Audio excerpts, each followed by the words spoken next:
এতিয়াতো 15 ছেপ্টেম্বৰৰ পৰা গ্ৰেড 3 পৰীক্ষা আৰম্ভ হ'বই। তো মোক আমাৰ ওচৰ চুবুৰীয়া কিছুমানে সুধি আছে এইবাৰতো এক্সাম বহুতেই দিব, তো তই এপ্লাই কৰিছ নাই? এতিয়া কেলা সিহঁতক কোনে বুজাব যে একঠা মাটিত 1000টা গৰু এৰাল দিলে ঘাঁহ খাবলৈ নাপায়।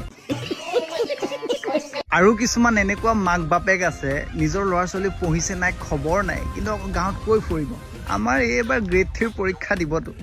খুৰি দেউ, এই চচপেনটোত পানী ঢালি লগত চেনিকণ দিলেই চাহ হৈ নাযায়তো, লগত চাহপাতো দিব লাগে, বুজিছে? আৰু কেইটামানেতো এডমিট কাৰ্ডখন ডাউনলোড কৰি এনেকুৱাকৈ ষ্টেটাছ ফালিছে যেনিবা সেইখন এডমিট কাৰ্ড নহয়, তাৰ এপইণ্টমেণ্ট লেটাৰহে, তাৰ চাকৰি যেনিবা কেলা হৈয়ে গ'ল।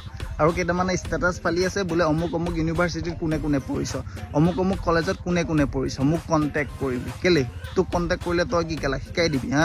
গোটেই জীৱনটো কেলা লোকৰ বাইকৰ পিছত বহি টিকাৰ চাল এৰুৱাই ঘূৰি ফুৰোঁতে তাৰ গ'ল, সি আকৌ এতিয়া বোলে গ্ৰেড 3 পৰীক্ষা দিয়ে।